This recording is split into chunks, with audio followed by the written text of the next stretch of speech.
Good afternoon, everybody, and welcome to another round of the Porsche Club America Sim Racing Series 14 for the Pro Class here from Zolder. It's our penultimate round and our fourth last week of Porsche Club America Sim Racing action. Next week, of course, we'll still be here before our finale coming up for this series, at least, in a couple of weeks' time. It's myself, Ian O'Leary, and commentary alone tonight on Racebot TV with Hugo Louise behind the cameras of this Racebot TV broadcast for you this evening. And what an interesting situation we find ourselves in. As always, a big thank you to Princess Cruises, who we're thrilled to have on board in 2025 as the PCA title sponsor. As the official cruise vacation partner in 2025, they provide exclusive offers, including world-leading itineraries across a fleet of now 17 elegant ships, sailing to more than 330 global destinations. Reach out to the PCA concierge team to book your next adventure today by calling 833-679-2188. Well, in the season for 2025, we're almost at a close. Circuit Zolder is our penultimate round before the finale at Virginia International Raceway coming up in just a couple of weeks' time. In fact, a few weeks' time, I should say. We have a week off in there as well. But we should see a very, very close Pro Class all the way to the end, because Bryce Rodriguez and Blake Townend, after 5 rounds, are tied on points as Rodriguez won over Townend last week. You see the difference that it would have made had they switched positions and been the other way round, which they were at times during that race. Off a chance starting to slip a bit further back now, but it's only 180 points back. He needs to have a good night tonight, though. Jesse Lyon then is in 4th place with Liv Peterson and Christopher Pies. We're just ahead of Kerry Brooks, probably the last of the outsiders, if you like. Thomas Isabel, the last of those who could, I think, mathematically win this championship, actually. Thomas Briggs and Jonathan Waldman round out the top 10. It's a very, very close championship, perhaps our closest and most unpredictable of the 4 that we've got in Series 14. And Bryce Rodriguez and Blake Townend are at the front, battling it out between themselves for this title. So far in this qualifying session, though, it is Bryce Rodriguez who has very much taken the position, with Blake Townend currently all the way down in 17th position. That is going to be terrible news for him. The most points he can lose tonight is 130, and just as well, because that's the most you can gain on Bryce Rodriguez on any given day. Either the likes of Arthur Chan need to get within 130 points of him tonight, and that means Bryce Rodriguez finishing off of the podium places, and indeed Townend also finishing off of the podium places. If they both do, then they will reduce that championship fight to being a 2-horse race in a few weeks' time at VIR. So just less than a couple of minutes left in qualifying, and Enrico Gregorato will bring himself towards the final couple of corners here. Not sure if he's even got laps left, actually, but he's still out there anyway. See if he can improve for a 26th place finish, or at least that's what it's looking like at the moment. Indeed, a 36-1 isn't going to get you many more places anyway. So he will stay 26th. Also coming towards the end of a lap is Liv Peterson, who's just in front of Arthur Chan here, you can see. The number 50. As I mentioned earlier, needs Rodriguez and Townend outside of the top 3 for him to still be involved in the fight. As you can see with this minutes-long lap time, this isn't exactly going to get him any closer. Thomas Briggs just up in front of him there, is currently 9th in the standings, by the way, but did win at Watkins Glen. Started off the season, of course, after that win at Watkins Glen, tied on the top of the championship with Bryce Rodriguez in the end. Obviously that didn't quite last, as unfortunately he would drop away from sort of Indianapolis onwards. He would start to struggle. Then you've got Justin Sang, who's in 3rd place at the moment, and he's a long way down in the championship. He's only making his 2nd appearance. He finished a long way down at Laguna Seca in his only other appearance of the season, but we know he's a strong driver when he is here, because we've seen him in the past. Let's indeed run through that grid a little bit more thoroughly. Bryce Rodriguez on the pole ahead of Thomas Briggs, who I just mentioned there, ahead of Justin Sang. Then Kerry Brooks, who's there in 4th position, currently 7th place in the standings, looking for his first podium of the season tonight. Arthur Chan and Matthew Siddle then round out the top 6. Lee Pearson, Jonathan Waltman share row 4 with Thomas Isabel and Kevin Jokel rounding out the top 10. Sylvester Canny and Eric Sutton are on row 6. Then it's David Fernandez, who's the first driver over a second off of pole. Then you've got Christopher Cook, who is just alongside him. Chris Broad and Terence Tong then are on row 8. Terence Tong down in 20th in the championship standings so far, with no top 10s to his name yet. Blake Townend, the big news, down in 17th position.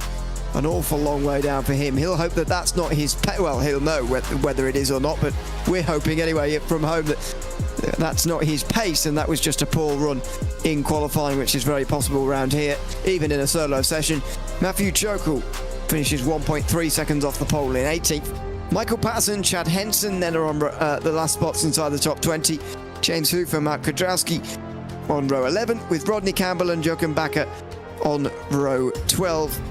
It's Brett Holmes, Enrico Gregorato, Stephen Poles and Rich Minkler who round out the 28-car field, all covered by less than 2 seconds, nevertheless, at this very difficult racetrack. Here's the look on board then from Bryce Rodriguez as we take a lap through on board, the pole lap indeed. A late apex required here at turn 1. It seems to go on forever really. Use that curve on the outside, but don't go as far as into the gravel. Then in towards turn number 2. A sort of early apex expected here, so you can get the best exit possible and continue to turn again through the right-hander. A lot of pressure being lent on the the left-hand side tyres, rear and front, then through turn 4, which again is about not running wide and bringing gravel onto the circuit, which I'm sure we'll see a pattern of. Then the first of the difficult chicanes. Very, very tricky as well. Just pound your way across these as much as you can without spinning out or getting into trouble. And then difficult braking zones here as you're turning and braking down into what this is all called turn 7. Again, monster the curve through here. They're nowhere near what it's like at turn 5, the Klein chicane. And then squeezing on the power through 7. Extremely difficult to get right in these cars, but it's got to be patient with the right foot. Then down into a rather simple hairpin. This is turn 8. And then sort of straighten this out. A rather pointless chicane at the end of it. It's called turn 9, named after Jochen Rindt. And then the Jackie Ickx spot, which is the final chicane. Because that actually means Jackie Ickx corner, although there is 2. And then he brings his way up towards the line, Bryce Rodriguez, and crosses the line with a better time than anybody else. As you can see, as we move forward to the race session, conditions are a lot sunnier, although it looks like we're on a bit of a sunset at the moment. Wonder whether that is going to continue on into the race, because it's only 19 degrees Celsius, 66 Fahrenheit. It's not even that far in the afternoon, is it? It's only 10 to 4, but that's the time of year we're in on today's date, the 12th of November, and especially in Northern Europe, of which Zolder is part of. We are very much getting into the dark months of November, so that's something to bear in mind. Well, in fact, in Northern Europe, but indeed in the northern-ish part of Belgium as well. Not too far from Antwerp, although the Liège is closer, I should say, but even closer than that is any city outside of Belgium. Indeed, the Netherlands city of Maastricht is very close by here, in the relative flatlands of Belgium up towards the north. There's Kevin Jokel, Matthew Jokel, sorry.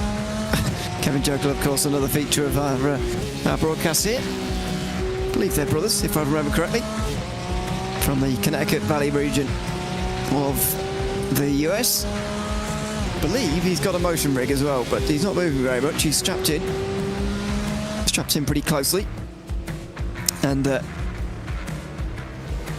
he will look to move forward from his sort of midfield starting position, which could be a dangerous place to start, in fact, around here.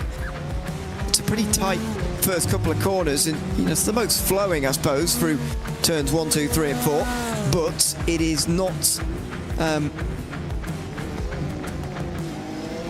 it's not long before you get into the chicanes through here, for example, where it all of a sudden gets very, very difficult indeed. incline chicane. Again, the corner numbers here are very odd. You'd think it only goes to 10 based on that, and that's the official corner number count, but there are far more than that. As I mentioned, turn 7 is all of that chicane at the Turlamenbocht.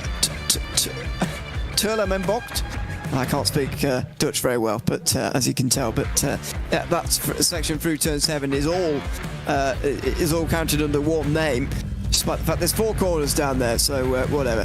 This is the run, I believe, in towards those corners. In fact, through turn 7, through the curved braking zone at turn 6, which is so difficult when you're on your way down here.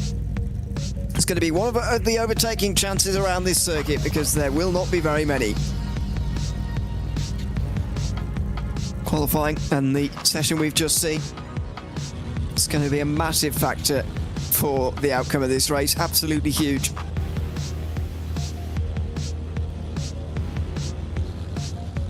Before you get to this braking zone, there's the 188 of Justin Sang, which is who's in there at the moment. Scuderia Chicken House, which I'm quite enjoying the livery of at the moment on the side there. It's very good.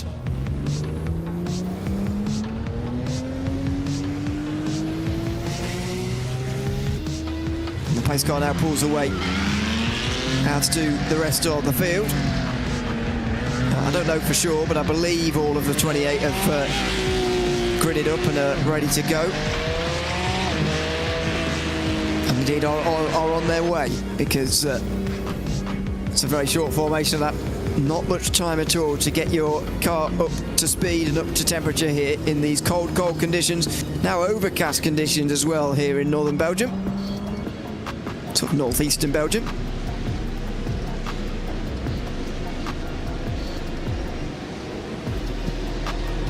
And now the run up towards the final chicane, the Jackie X-Block, which is a chicane. It contains 2 corners and obviously pays homage to Belgium's greatest ever racing driver. Well, who's going to be the greatest and the best here this afternoon in the Porsche Club America Sim Racing Series Pro Class penultimate race? The championship cannot be settled tonight, but Bryce Rodriguez could take a major step forward as we go green for an hour of racing here at Circuit Zolder. And Rodriguez, with nobody alongside him, is going to be almost unchallenged in towards turn 1.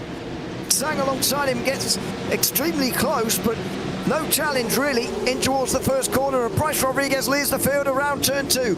Challenge meantime comes in the form of the second place battle between Kerry Brooks and Justin Sang.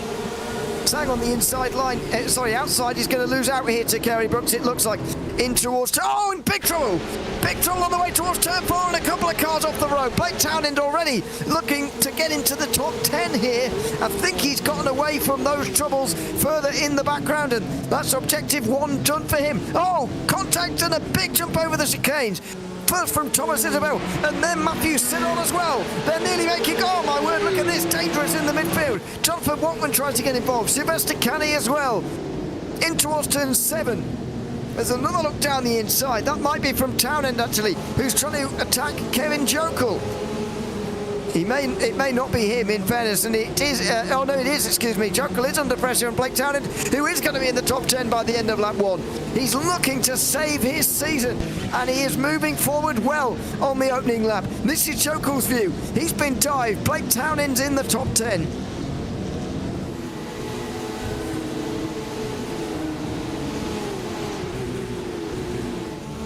Well, it's the best possible start from a bad qualifying for the driver chasing in this championship, but it's also the best possible start for the driver looking to extend a championship lead here.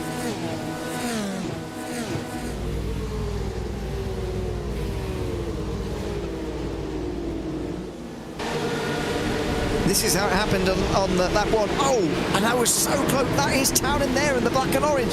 He is so lucky there that he got away with that. Couple of drivers spinning off to the outside in through the gravel, and very nearly they took Townend with him. Meantime, Brooks versus Sang makes contact. Oh, there's a big lock-up between these two as well, and a spin for Justin Sang. Side-to-side contact into the Clyde chicane, and he will lose a heap of places. Meantime, that's Terence Tong, by the way, getting outdragged by Mike Kudrowski coming out of the Clyde chicane. The aggression turned up to 11 in these opening lap as they know that later on in this race it is going to be much more difficult to make any overtakes. Goodness me. Sang, in fairness, is being squeezed, but he is also on the grass there. And Kerry Brooks got away with that, all told. Sang, in the end, dropped all the way down the field. Outside of the top 26 as far as I can tell. Yep, he's 26th indeed. So he had to wait for pretty much the whole field to come straight past him. So there goes Townend making up another place, by the way. This is the group that's been created behind us. Michael Patterson now is trying to get past Terence Tong, and that's horrendous in towards turn one, isn't it? It's the only time really on this circuit. We'll see what it's like into Jackie Xbox as well, though I think the pit building will be shielding the drivers. Now Patterson goes very wide, and that is going to allow more drivers through. Meantime, Blake Townend has gotten past Leif Pedersen now. So he is now bettering his worst score of the season, which was a 9th place finish back at Watkins Glen. He's already improved upon that, and therefore is rather saving his season, although Leif Pedersen comes straight back through again. So Leif Pedersen straight back through into 8th position. And all of a sudden, the tables turn again here. Blake Townend. Oh, and he's straight back through again. What a strange battle this is. Pedersen may well have gotten a slowdown through those difficult chicanes. And Townend's back into 8th. Back into a rescuing position for this championship. He's looking to reduce the damage as much as he possibly can. This is further behind for Jochen Bakker, who gets served down into the hairpin at turn 8.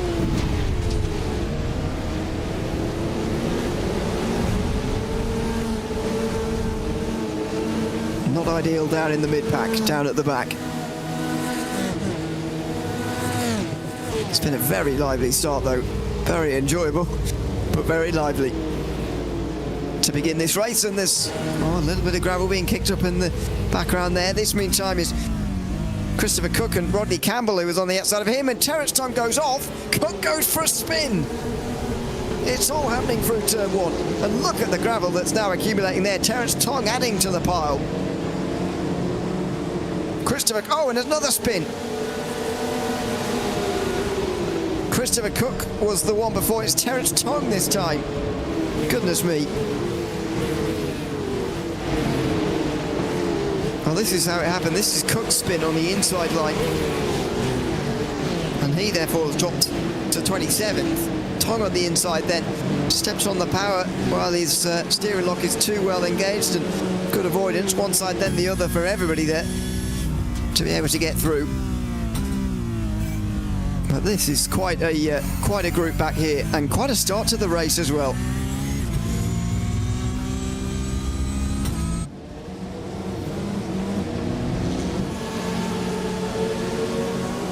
Here's Blake Townend on the back of Sylvester Kenny. He's got to make progress quickly here, Townend, if he wants to rescue a realistic championship position here. Wide for Kenny, through the final couple of corners, Jackie Xbox, and look at the exit that he's going to have. The second place man in the championship is going to be coming straight through here. It's tight on the inside, very tight, but Townend's going to have it. Outside line for Sylvester Kenny is not going to work, or will it? Oh, Townend just shuffles him wide and probably gets away with the most that he possibly could do. Through the gravel goes Peterson, who tries to take advantage, but he won't be able to. And he stays back in 9th. Townend up to 7th at least now. So that's 240 points. It'll be 110 points lost to Bryce Rodriguez as it stands.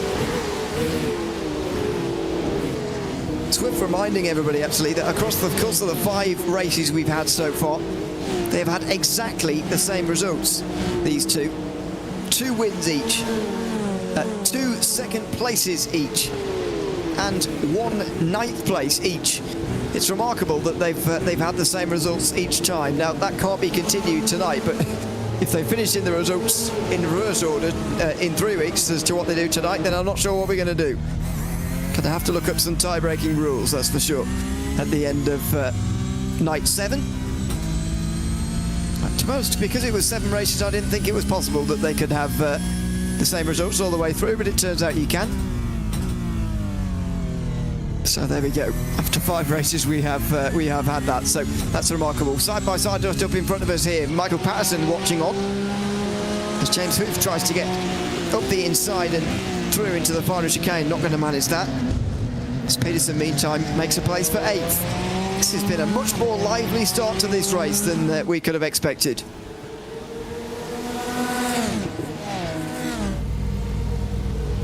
Here he comes again, in towards turn 1. Lots of space being given there. An absolute acre. Perhaps too much, but the inside line to turn 2 is just not favourable. Look at the gravel on the inside there of turn 2, just making it completely impossible to go down the inside through there. So James Hoof is up to 14th on the outside. Campbell on the inside could not get it to work.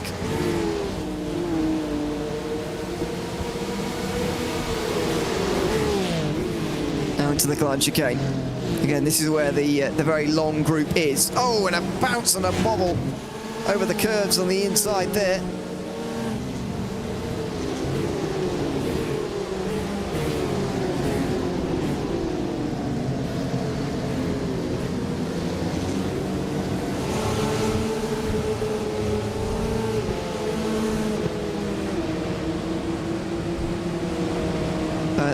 At the back end, Alex Sutton now gets a penalty. These are all stewards adjudicated, by the way, because if you hit the instant limit in this series, you just get disqualified. There's no drive-through penalties. It's like the old days. Just get disqualified. But I must say, we very, very rarely see that. In fact, I can't remember the last time we did in the PCA. That goes for all classes, of course, as well. What a slide that was through the final corner. Is that Justin Sang making up? No, it can't be Justin Sang, sorry. Doesn't even drive for that team. It is Stephen Pauls who gets past Brett Holmes there.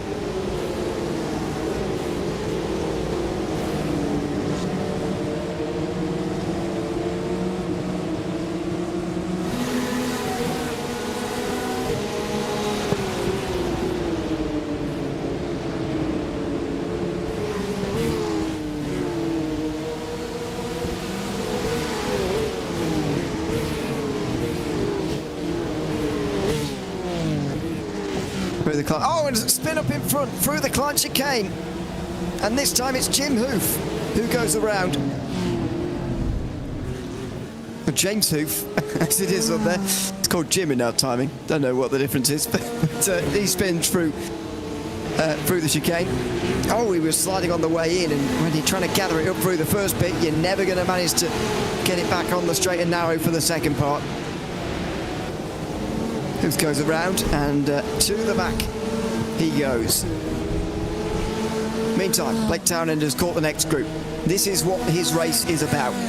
Because effectively, as I said earlier, what Townend is doing here, if we're going to presume that Bryce Rodriguez wins this race, as Cyril goes wide and Townend goes straight through, if we're going to presume Rodriguez wins this race, then Townend effectively tonight is setting him a position for Virginia, which he needs to finish ahead of. So for now, the target would be 6th.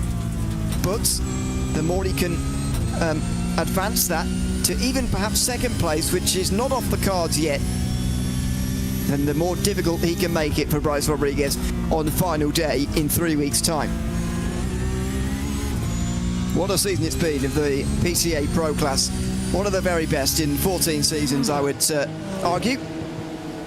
Can't admit to have been here for all 14 of them, but this is I've thoroughly enjoyed this season. There's no doubt about that.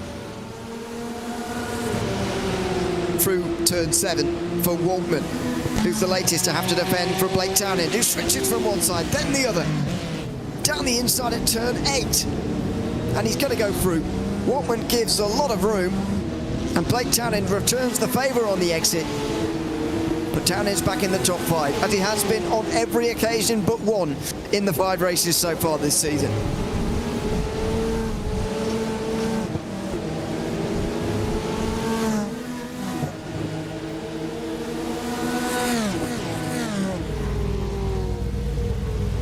Gary Brooks is the head of the next group up in front, by the way. Thomas Isabel and Arthur Chan are there as well for Townend. Oh, wow. This is a massive moment over the curbs. Now, Chris Braun has got a meatball flag on pit road. I wonder whether one of those cars was him. Somebody went flying straight on there. Somebody else went flying into the air. And the third driver in line, I think, almost went off in sympathy there. That was highly unusual. Look at this from the 06 car. That's Brett Holmes, who has got some of the biggest airtime I've seen for some time in a Porsche Cup car. Dear oh dear. A wild ride through the Klein chicane for him.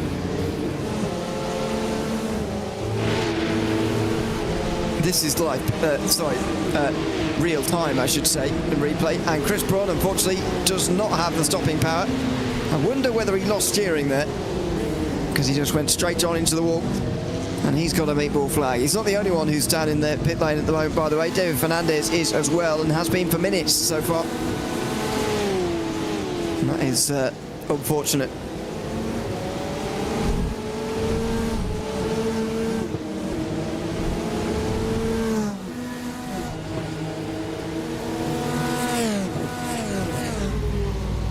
Over the line again for Townend, who's going to spend some time chasing those guys up in front now. Now that we've completed nearly 15 minutes, you get the feeling this is just calming down a bit into the race that we were expecting to see here from Zolder tonight.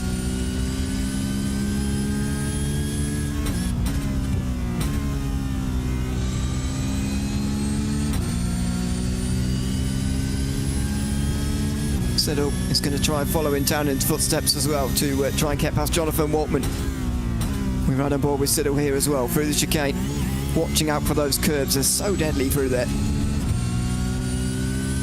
It's always been a factor here at Zolder. So now come on to the brakes for Siddle again through turn 7. And usually you can use a lot more of these curbs, so a little bit of inconsistency from the circuit.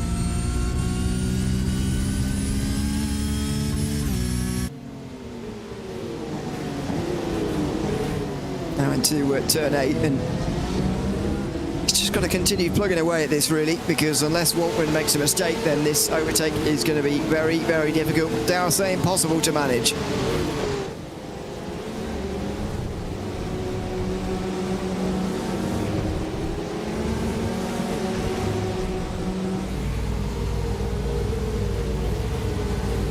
This end of the circuit where he might just have a bit of a better chance, but not on this occasion. Through turn number 1. That's a chance, and so it is here at turn 2 as well, although that gravel brought onto the circuit is going to make life difficult. In fact, it will do through the pit stop phases as well. In case you're not familiar with the PCA, we do limit fuel in these Porsche Cup cars to ensure that a pit stop does have to be made throughout the hour, but it's not exactly timed to be fuel lasting 30 minutes. In fact, we've seen stints go not quite as far as, but not far from touching 55 minutes over the course of the season so far. Well, that is maybe going to happen here as well, because it's a pretty slow speed circuit, all told.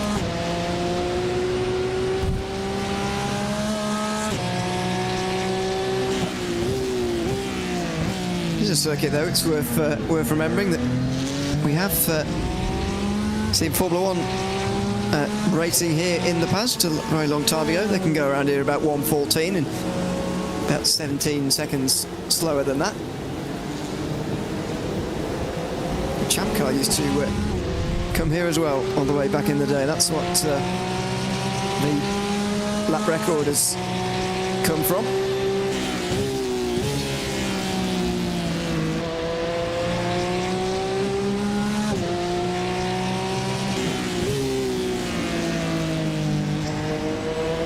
Isbell putting that pressure onto Kerry Brooks, but in the unenviable position of having to defend and attack at the same time here. Look ahead and behind. Kerry Brooks can only focus on what's going on behind him, other than the constant string of corners that are up in front of him, of course.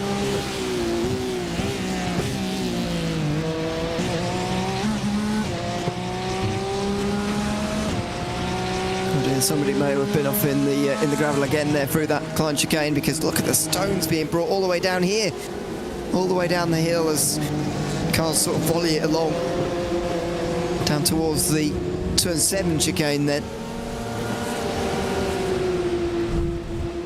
And look at that in the background.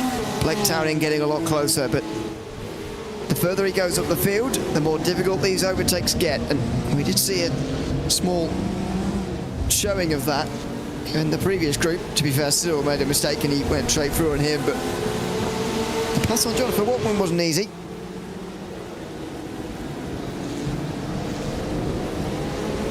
You'd imagine that the passes up on these guys are going to be even more difficult.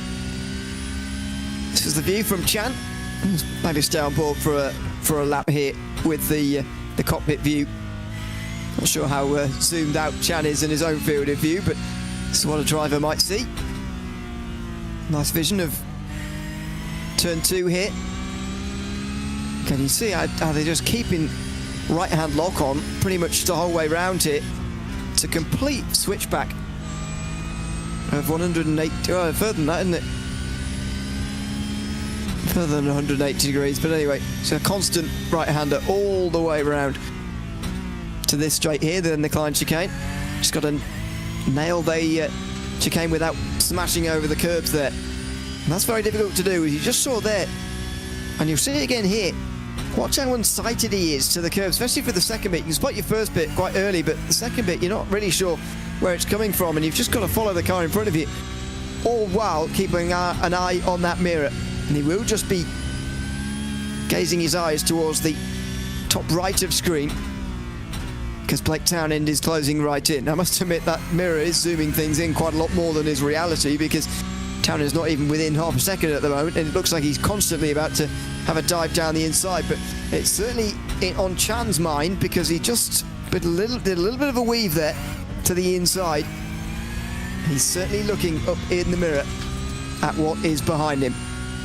Before this all kicks off, I'd like to remind you and thank, of course, Princess Cruises, who are the 2025 PCA title sponsor as the official cruise vacation partner in 2025. They provide exclusive offers, including world-leading itineraries across a fleet of 17 elegant ships, and sailing to more than 330 global destinations. Reach out to the PCA concierge team to book your next adventure today by calling 833 679 2188. What a year and what a season to have them on board. One of the most exciting Pro Class championships we've ever seen in the history of this sim racing series. And Blake Townend effectively setting a target that Bryce Rodriguez in 3 weeks' time has to beat at the Virginia International Raceway. In case you're late joining us, they're tied on points coming into tonight. Bryce Rodriguez leads by more than 10 seconds. Unless he makes a big mistake, he'll go on to win this race. So effectively, he just has to match, or, well, better Blake Townend's result from this week.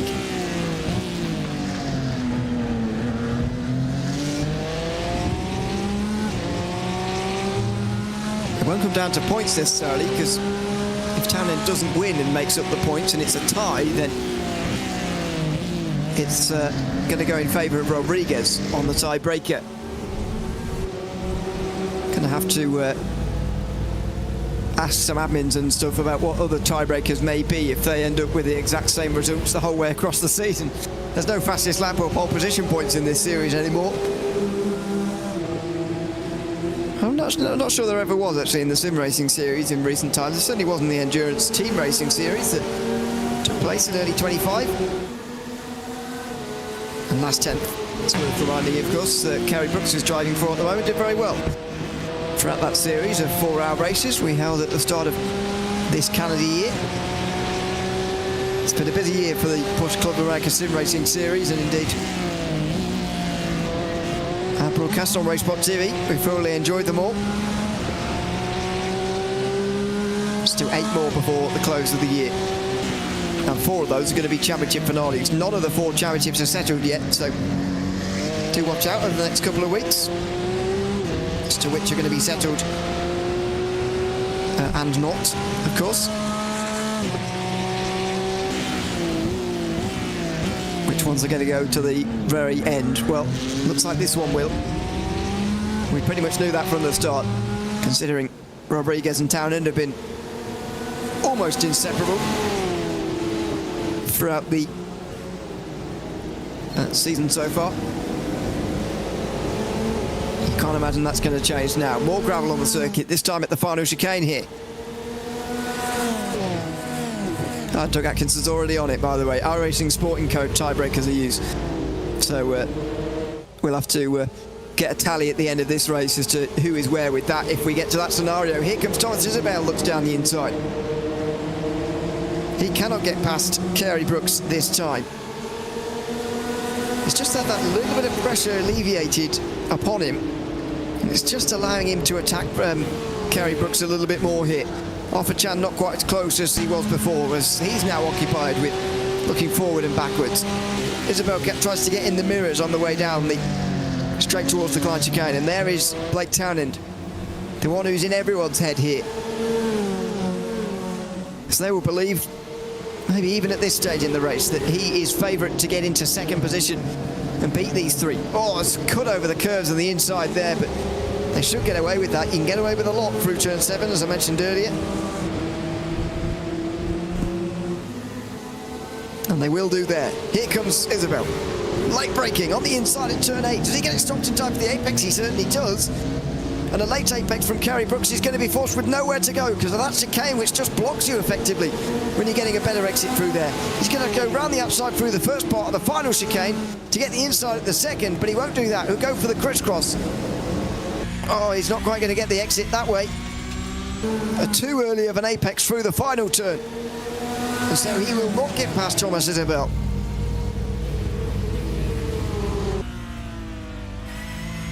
So a new second place driver. Thomas Isabel gets it done down towards turn 8 and silences the doubters that overtaking is indeed possible around this venue.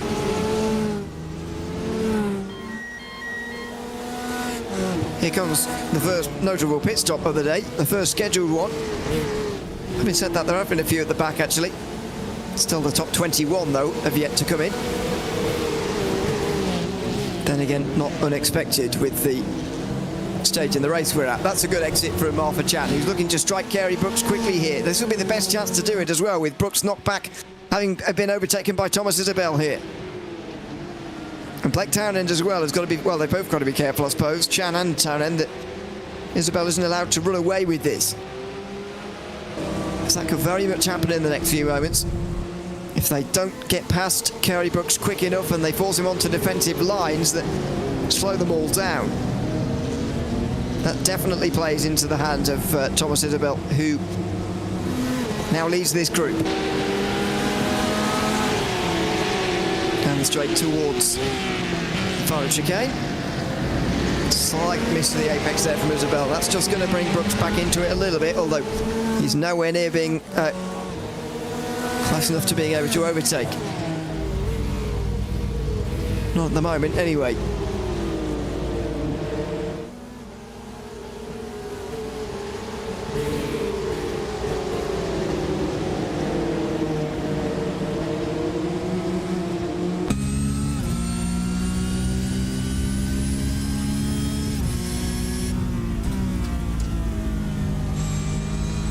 On board with Townend.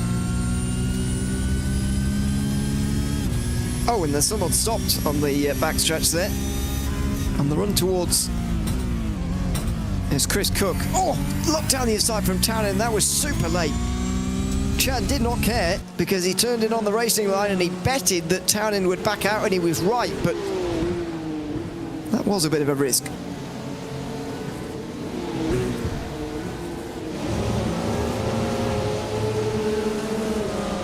Townend, in fairness, has cost himself a few tenths of a second in so doing. a fair play to Chan that he hasn't cost himself any time, because that could very easily have thrown him off course, at least offline.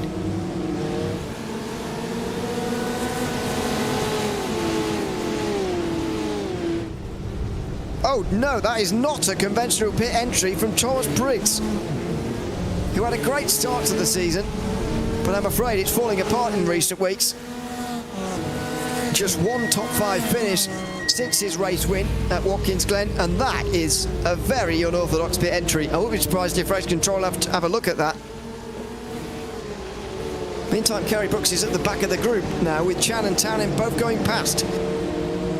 So we'll queue up a couple of replays here to see what happened to Thomas Briggs and indeed Kerry Brooks. This is Brooks through the final chicane. Oh, it's a half spin. A half spin to the inside, and he didn't need Chan and Townend to give them a second chance. Now, what does Briggs do here? It's over the curves quite fiercely, but nothing too bad, and he goes for a spin. He tries to cut his losses by going into the pit lane. Lights up the rear tyres, trying to get back going again.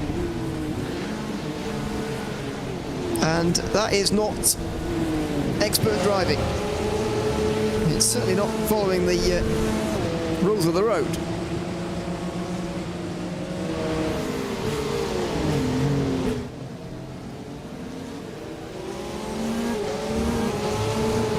Well, he's a couple of laps down now and looks to be out of the race anyway, along with Chris Cook, who we saw stopped on the way towards the Klein chicane.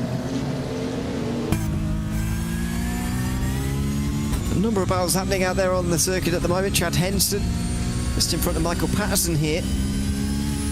Mark Kudrowski is only a second and a half behind these two.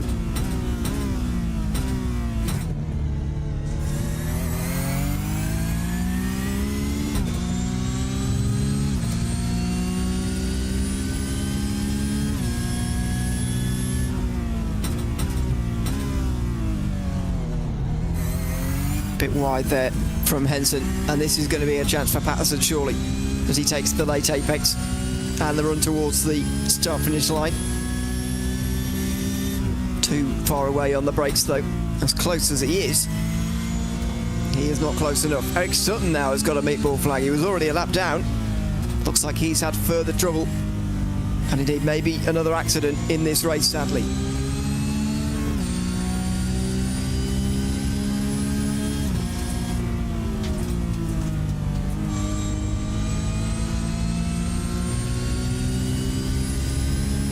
Officially over half distance here from Zolder. And this is what happened to Sutton. Oh, he's wide on the curb and ouch. The rear right tyre tells the story. That car is not going to be going anywhere anytime quickly. It's a very close wall there to come and collect you, and to be fair, that's not consistent entirely with the rest of the circuit. It's a very big gap to the wall through 2, 3 and 4. As we saw on lap 1 actually, as a couple of cars got tangled up and they both ended up on the outside in the gravel, quite a long way off, but still not actually hitting anything, which is probably the best way around it. It's got up gravel, being used when it's in the right way, and a racetrack.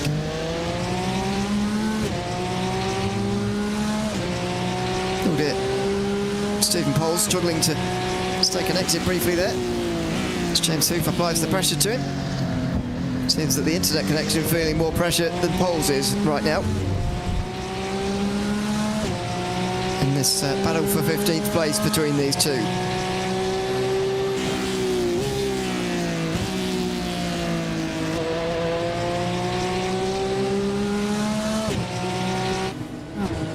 Now, Chan and Isabel. Side by side. Isabel, oh my word, that's so close. Isabel on the inside for the second part is going to invite Townend down the inside too. And he's going to get past off for Chan. Follows through, and it could get worse. Here comes Kerry Brooks from 5th. Chan sees it coming. He chopped to the inside.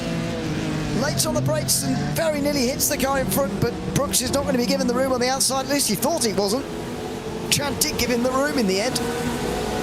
They still go side by side now. It wouldn't be the worst idea, I don't think, for Chan to just come in here. But no, he might want the clear entry, which he wouldn't have got there. you would have had to brake a little bit for Townend, which would have not been ideal. Here comes Brooks again. If he's going to get this place back, he's got to strike now, really. And in towards turn one, he's on the outside. He's going to roll straight through. So off for Chan.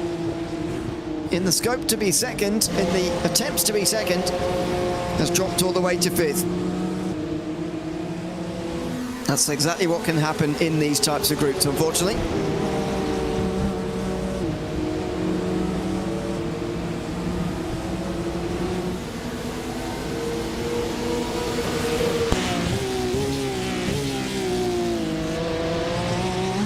Pressure Thomas Isabel under now, and look at the exit from Blake Townend.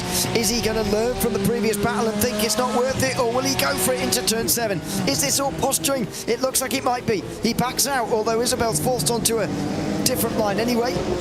A more successful move, of course, we've seen so far tonight is the one down to turn 8. Maybe that's the one that's going to be employed by Blake Townend here. Well, he's too far away.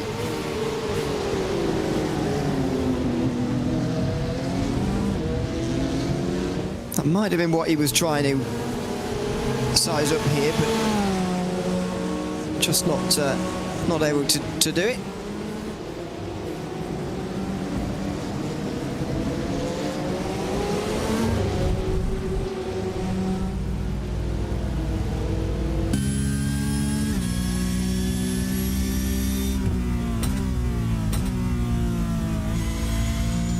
Townend, you think, has got to reduce this deficit to Bryce Rodriguez here. Excuse me. Second place would keep the gap at just 30 points in a championship that was tied at the start of the day. It's not possible to have a winner-takes-all next time out. There's going to be permutations at VIR, that's for sure. We already knew that, of course, but what are those permutations going to be? Townend, don't forget, started all the way down in 17th tonight. Clearly just couldn't get a lap in Brown qualifying, rather than having deficient speed. In fact, he may even be frustrated that he couldn't have challenged Rodriguez more, because so far his main championship rival has been under no pressure at all. The gap continues to grow. It's now 16 seconds to this battle here.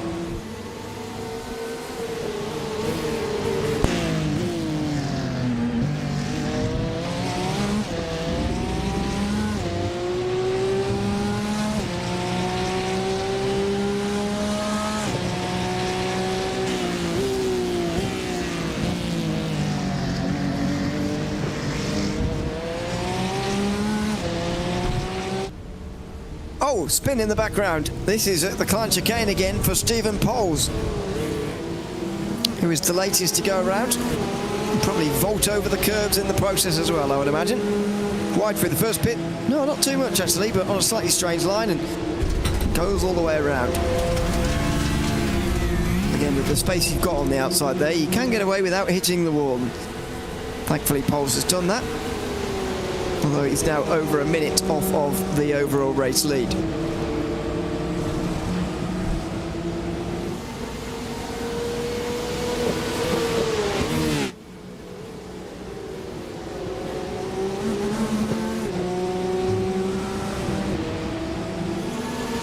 Slow out of the Klein chicane a little bit from Isabel. Was it a different line, maybe?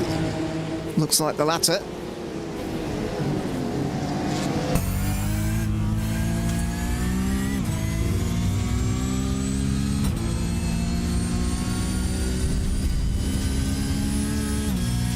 And continues to put the pressure on.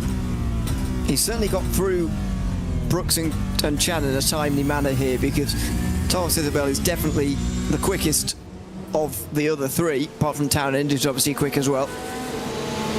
But if he got stuck behind the other two, either one of the other two, then Isabel could have really created a gap here that would have been difficult for Townend, although not impossible, to close, because it would have depended on when he would have made the moves as well, in fairness.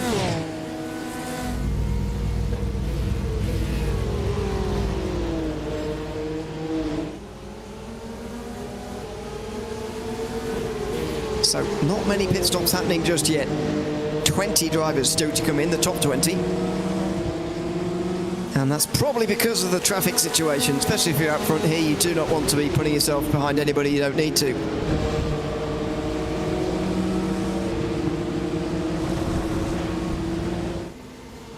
Oh, Mark Kudrowski drops down, and here we go. So, just as I was saying it, pit stop starting to happen. Kudrowski and Huth coming in. Oh, at the same time, and Huth forgot about the chicane there, I think, or at least was unsighted. Very nearly went straight into the I would describe completely pointless chicane there, but anyway. There's already a chicane created before the pit lane anyway to slow the cars down. I don't know why that second one's necessary, but there you go. This is Henson and Patterson, still fighting for 12.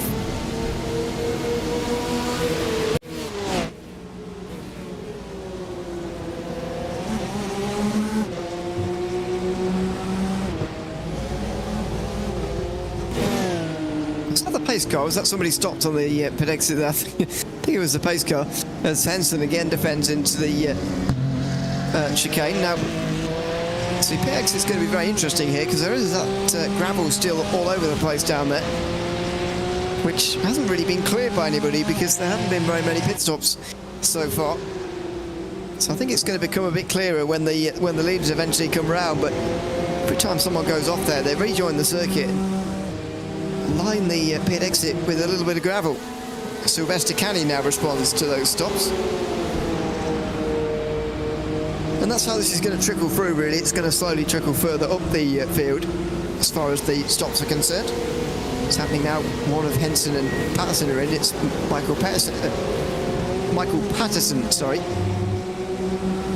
And that's a good exit from Townend. Oh, he's been chased across the road there after the Clyde chicane. Isabel doesn't want to give this up just yet into turn 7, but he might have to. Inside from Townend, he's very late on the brakes as well. He had no intention of prolonging this battle, and he is up to second position.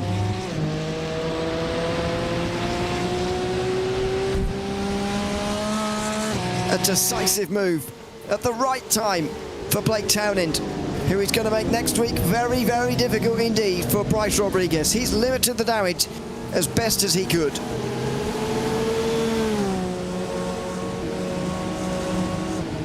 Now he's got to use that clean air to his advantage. Show what his pace can really take him here. Meantime, Arthur Chan is in. It was only a matter of time before one of those top guys came in, and now we have seen it. So before it all shakes out, we'd like to remind you for one final time tonight that we're through to have Princess Cruises as the 2025 PCA title sponsor. As the official cruise vacation partner in 2025, they provide exclusive offers, including world-leading itineraries across a fleet of now 17 elegant ships, sailing to more than 330 global destinations. Reach out to the PCA concierge team to book your next adventure today by calling 833-679-2188. Well, it's crunch time, last 20 minutes now, and the last pit stops are going to be upon us very shortly. Oh, a big time from Isabel. Very nearly gets into Townend, and that could have been championship changing if there was contact there. Because he would lose positions, Townend, there's no doubt about that. If he was spun around in that manner, he would absolutely lose more positions than just the two that are directly there. They've got to wonder for Isabel here whether he's actually going to use this to come in himself, or whether he's going to stick this out because Townend is so quick. And if he keeps battling with it, then Townend will be even tempted to come in, but I'm not sure that's going to happen either. Carrie Brooks doesn't respond to the stop from Chan, so he's hoping that Chan gets caught up in traffic, but so far he has not. He's about 4 seconds behind Chan Henson. Walkman and Peterson change places because of the stops as well. As we go back to Gregorato and Campbell, because Rodriguez is about to lap them. In fact, he'll get quite far up the field, I think, with the lapping he's about to do in this field.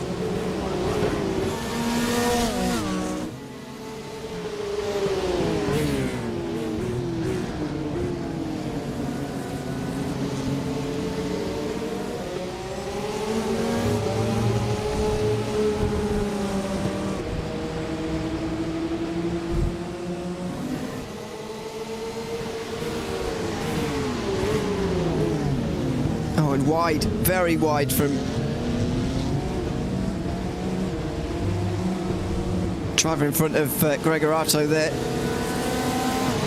Rodney Campbell, who immediately goes a lap down as well, perhaps even put off by Rodriguez's presence there in the background.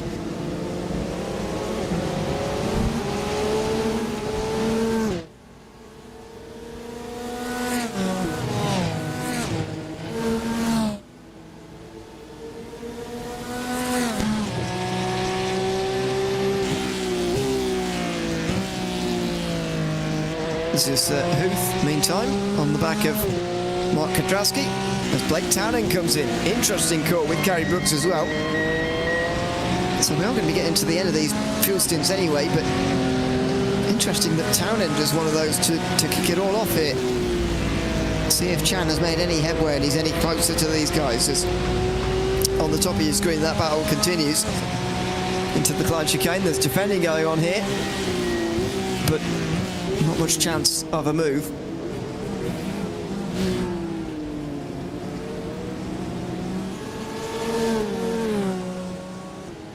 Very little, in fact, for Huth, who stays behind Kwiatkowski. Now Townend stopped 20 seconds. That's a bit long. Very long, in fact. And Kerry Brooks, wow, he's undone a lot of his hard work here as Black Townend. He's behind Matthew Siddall. This is disastrous for Townend, who was having such a good race back through the field. It's a disastrous pit stop, and Chan has jumped Brooks, it looks like. Arthur Chan seems to have jumped Kerry Brooks. So Arthur Chan has got a shot at second now, certainly a podium, because Townend's no longer there, and Brooks is now behind him. Matthew Siddall now in front of Blake Townend. This is disastrous for the runner-up at the moment in this championship, and he's now only got 15 minutes to sort this out. Meantime, Bryce Rodriguez comes in. I'm not sure how aware of the situation behind he will be at the moment, but he'll be delighted if he is. A bobble over the curbs there from Townend on Siddall again.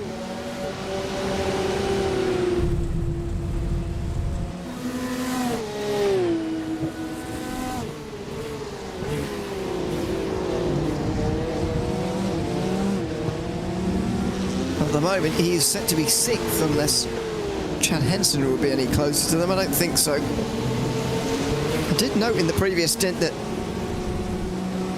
the guys behind were a lot closer than it seemed. Because you can't see them when we were watching the battles for second place doesn't mean they're not far away, and that's the case for Siddall here.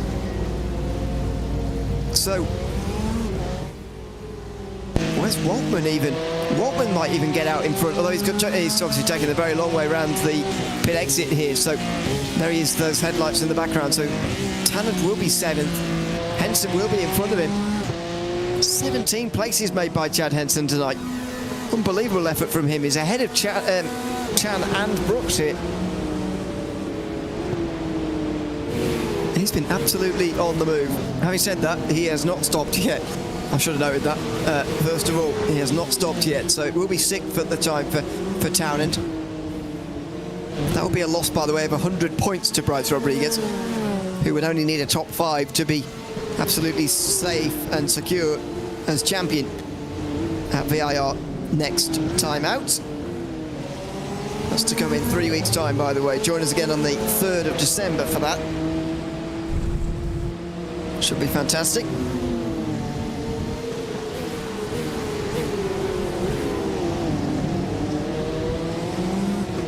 A little bit wide there from Siddall in front of Townend, who you've got to say is really only aiming now for 5th. The gaps up in front are just too large. To put into context, Townsend's pit stop was longer than anybody else's in that cycle. I mean, we haven't had Henson's yet, but I'd be surprised if it was longer. The longest pit stop out of the 24 still running. Well, apart from Chris Brandt, who, to be fair, had a meatball to clear. The longest scheduled stop of the night.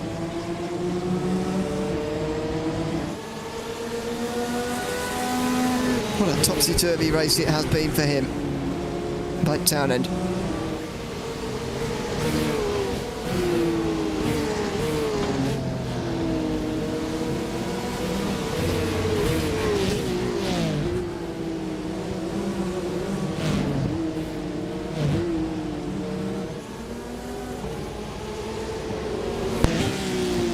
meantime is Huth again. Look at this rejoin. Henson, after that long run, trying to stay in front of Rodney Campbell, just in front. Oh, and he's off. Campbell wide. Huth looks up the inside. And Chad Henson gets 13th place. Huth will take 14th as Campbell goes wide.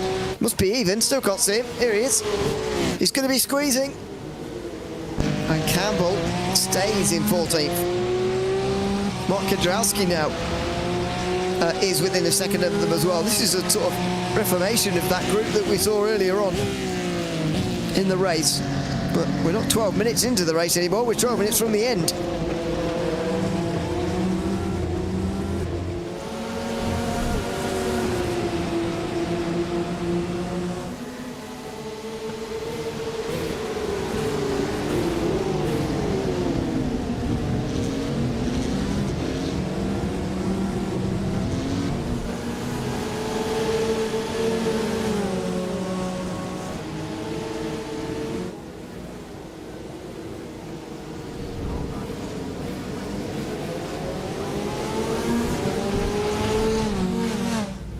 Huth with a good exit off the final corner again here on Campbell.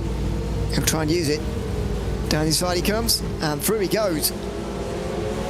Well, after all that trying, it was actually quite an easy pass in the end.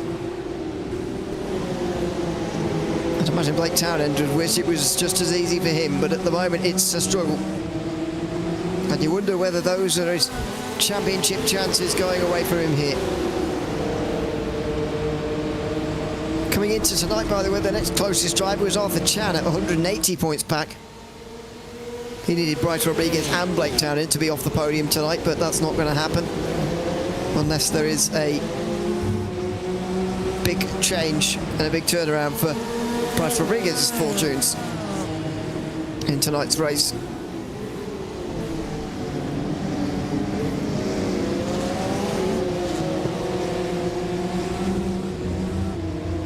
So Townend gets ever closer, and here he goes indeed, in towards turn one.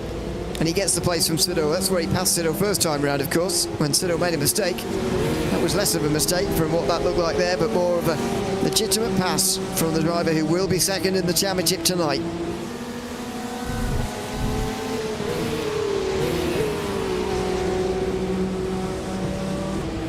He set Bryce Rodriguez a challenge of 4-4 better to guarantee him a title at VIR in 3 weeks' time, unless there's a remarkable change around and a turnaround here for Bryce Rodriguez himself. Here comes Henson meantime, defending from James Huth again, and Campbell and Kudrowski. As I say, this big middle of the field group is starting to come back again.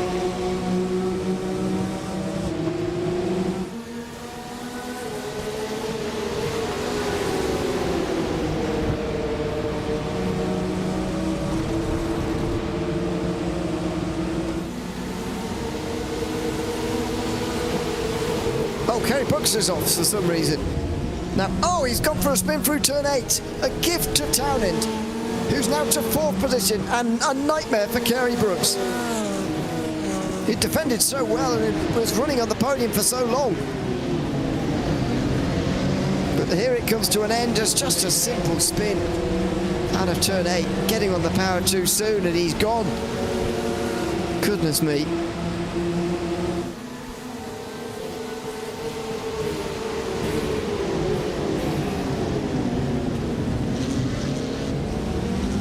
Just one small error, even in the final 10 minutes, and your whole day can be turned upside down.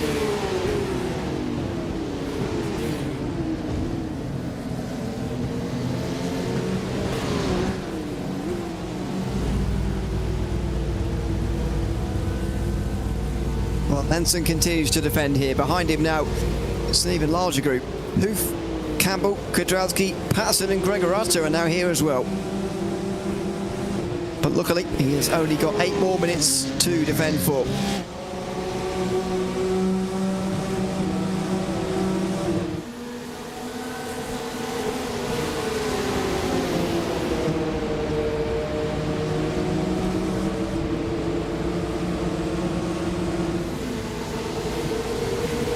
That's a half defence from Hoof there, not too much into this chicane. Oh, from Henson, I should say. Hoof the one on the attack, of course, who just bounded over the curbs there harshly. Seen a little bit of that tonight, but maybe not as much as we thought. As Siddle's coming back on Townend, and he's got back past again. Only briefly though. Townend squeezed to the right-hand side. Gets back down the inside here, and Siddle can turn back underneath him and get through at turn 3 if he gets the traction. He's close, but he's not close enough. That was not a bad effort from Matthew Siddle, who I thought was dead and buried there, and for sure outside the top 5. Well, he's got that back again from Kerry Brooks, but he nearly got 4th back from Blake Townend, and that would have been quite something.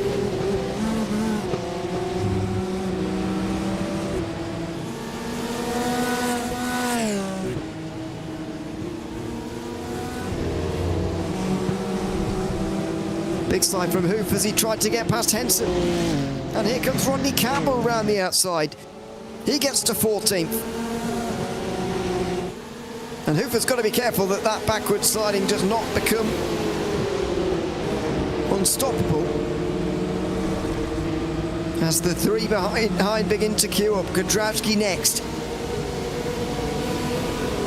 He's looking, but he's not close enough, unfortunately, for him. Quite deep on the brakes again there from Hoof as well, though. He'll get away with it. And he will secure 15th for now. At least he'll stop the overtakes from continuing to come now.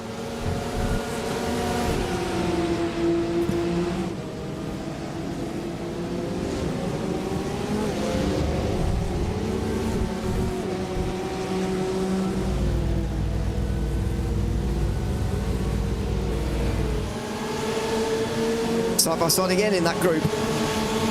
Patterson and Gregorato. As the group split in 2 rather from these battles, Gregorato takes advantage and he goes down the inside to get to 17th. So that's now Patterson's positions gained to just 1 up on where he qualified only.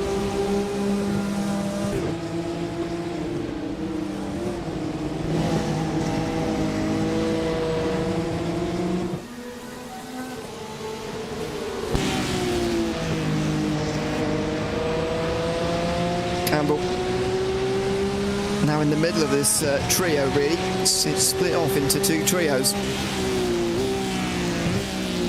Campbell the one in the middle here, just up ahead of us. A bit offline from Henson though. Maybe Campbell's going to turn this around and go on the attack. Oh, it's early braking, very early braking there from Henson. Not sure what that was all about. Campbell didn't really react, only to slow down even further himself. Allows Hoof into the game.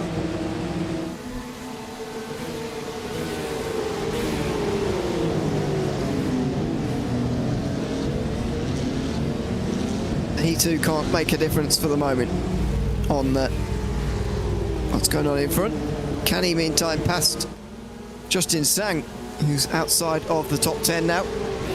Justin Sang qualified in 3rd place, but unfortunately can only hope to be in the last spot inside the top 10 here late on. And even that he is struggling to do at the moment. Oh, that's very wide from Kevin. That's not Kevin Jokel in front, sorry. It's going to be a lap car. Stephen Poles maybe. No. Chris Braun, probably. It's getting out of the way there. And can he indeed pass by Justin Sang, who's back in the top 10 now?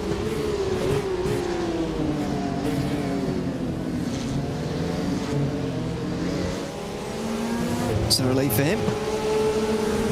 Less than 3 minutes to go now in this race.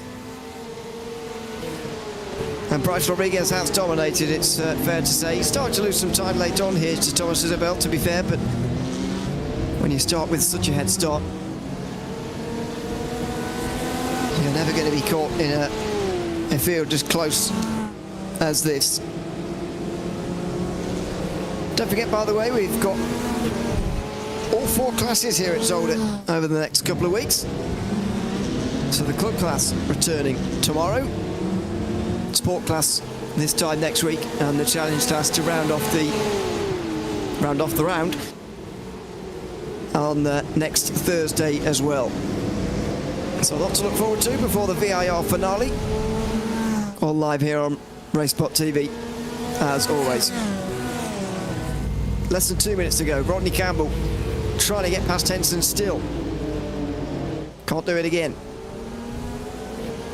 Huth and Kedrowski were chasing each other across the front stretch there as well, but they too stay as they are.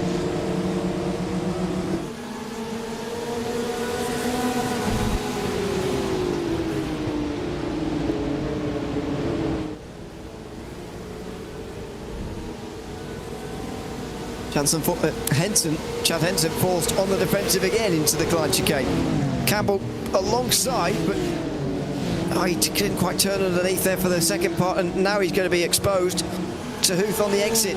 He needed to focus on his own exit there and trying to get past Henson. He's never going to actually run side by side through there. It's all about the run out the corner, but he gets lucky with that. He gets away with it. So 1 minute to go. I don't think Rodriguez is on his last lap. No, well, it's going to be close, actually. I don't think he is, but it could be quite close. Here's the battle for second. Thomas Isabel and Arthur Chan. Yeah, it's going to be mighty close whether Rodriguez takes the last lap here or not, actually. Or indeed whether he's coming to the checker flag. Chan will be hoping there will still be another one to go, because if not, then this is his last chance coming down towards turn number 8. Yeah, I suppose in that sense he's got to act as if it is. Otherwise he could be in a bit of trouble.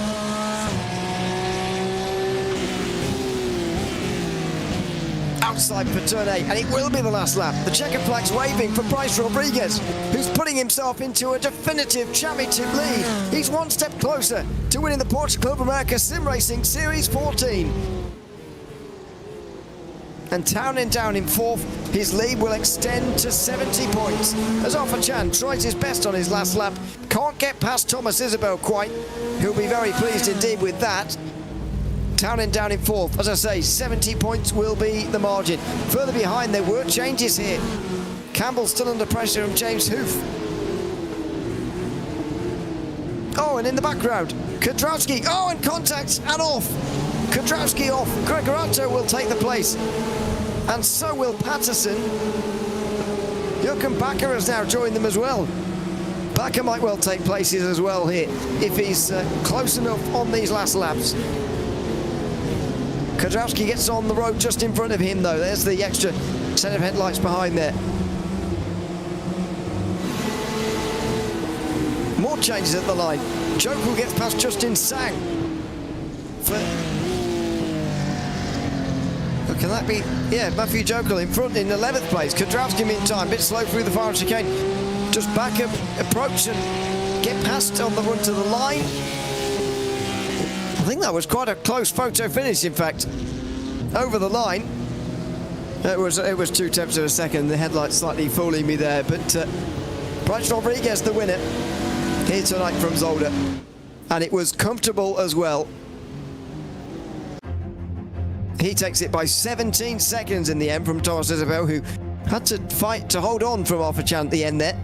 Blake Townend finishes in 4th and will go into the last race of the championship behind Bryce Rodriguez in this 2-horse race.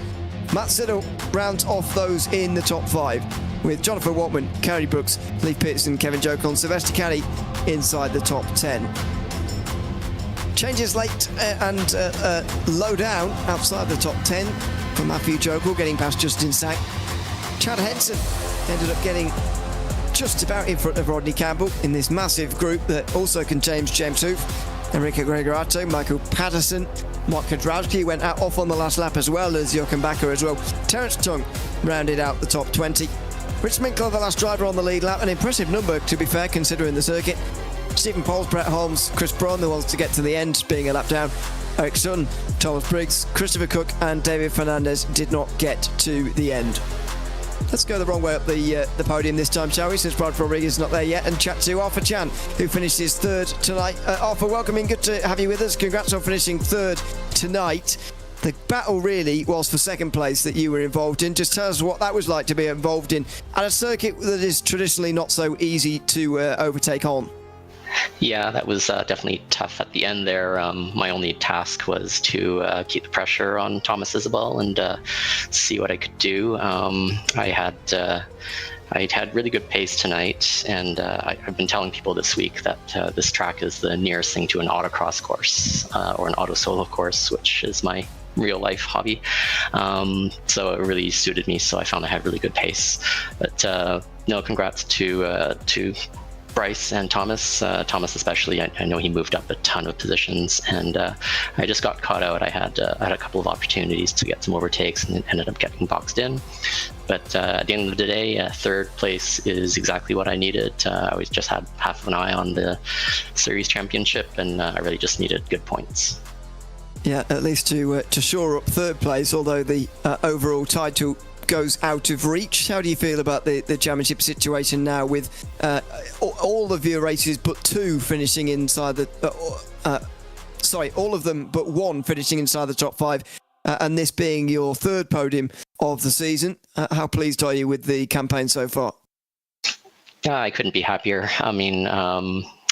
I really appreciate the level of talent that's across the pro class, and to be one of the faster guys is a real dream for me. I've been racing with PCA for a couple of years now, and slowly making my way forward. So I couldn't be more pleased. I know Townend and Rodriguez are just another level faster, so I don't feel like I'm really racing them necessarily. But best of the rest is what I was really targeting, and yeah, I'm really happy with how things are going so far. Well, congrats on that. I hope it continues for one more round, but for now, thanks for chatting to us, Arthur, and congrats again on third place tonight. Thanks very much, Ewan. Thanks so much, Arthur Chan. Third place tonight at Zolder, just in behind Thomas Isabel, who finishes in second. Thomas, welcome in. Good to have you with us as well. 7 places gained from where you qualified down in 9th, and involved in that second place battle for most of the race, certainly late on. Tell us about what it was like to battle at this tight circuit. Yeah, thanks, Ewan. It was stressful, but was I felt good because I definitely blew my qualifying, knew I had more pace, and just, I don't know if it's nerve, something got to me. And so I knew I was out of position to start. And somehow kind of the seas parted. I got a little aggressive on those first couple laps and made up most of the 7 positions, I think, in the first lap or two. And then it was just about, letting the pace I had show. I guess I had a good pit stop, noticed I jumped some folks there. So yeah, it all came together, and it was stressful with Arthur behind me. He just gets faster, I think, towards the end of the race, so incredibly consistent. So I was just trying to keep it on the black stuff and come home in front of him. This being your first podium of the season as well, so I think it's our first chance we've had to chat to you as well. How have you been finding it? Because outside the podium, you have been finding a lot of top 5 so far this season. Yeah, it's first season doing PCA, first season doing any sort of sim league. So, I kind of gave myself a goal of top 10 in the championship, and I think first couple races found myself within that, but I quickly learned there's a whole nother echelon even within the top 10, and there's more to just pace. There's a lot of strategy involved, which I completely blew in the rain race last time. Again, I had pace there, but my strategy was off. So there's a lot of little things that I'm learning, with time and experience, and hope to keep refining going forward. Well, good to see you on the podium this time around, Thomas. Thanks for chatting to us, and congrats again. Yeah, I appreciate it, guys. Thanks for doing what you do. Thanks so much. That is Thomas Isabel, who finishes in second place tonight at Zolder. And finally, race winner tonight, Bryce Rodriguez, who takes it by 17 seconds in the end. Bryce, welcome in. Good to have you with us. How was the evening at Zolder? You didn't have much battling to do, but I'm sure it took a lot of concentration for those 60 minutes. Yeah, the Mo Handsome car was on fire today. It was a bit disappointing that didn't have the battle with Thomas at the start. Obviously had some issue, and then kind of was a little disappointed with quali. I had a lot more pace in it. It was trying to get into the 29s, I think, but we pulled out pole, and then from there, kind of just managing the tires in the car to make it to the end, and obviously it got darker, so first time driving the track in the night, so that was kind of cool. But yeah, it was fun. Kind of wish we had more battles, but hopefully we'll have some more stuff and excitement for the next race. Well, exactly. The next race being the final one, which you now know what is required of you to take the title, since you'll be the championship leader. A podium place would be enough. I say that like it's easy. Obviously, it's not, but you have managed it on every occasion but one so far this season. How do you feel about your prospects at VIR, knowing that a podium would be enough? VIR is a tough track. Can't make any mistakes. Always got to give it my all. We got some super quick guys up there, likes of Thomas, Blake, Jesse Lyons. So you can never really go 99%. Always got to go 100% every time. So I'll be doing the same thing I normally do: show up and try to win. And we'll see what happens. Certainly will. Look forward to it. But for now, Bryce, congrats on the win tonight, and thanks for chatting to us at the end. Yep, thank you. Thanks very much. Bryce Rodriguez, first place tonight.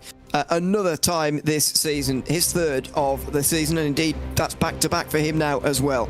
We'll be live again on the 3rd of December in the Pro Class for the final race of the season. Bryce Rodriguez needing a podium to take the title, no matter what Blake Townend does, who finished in 4th place tonight.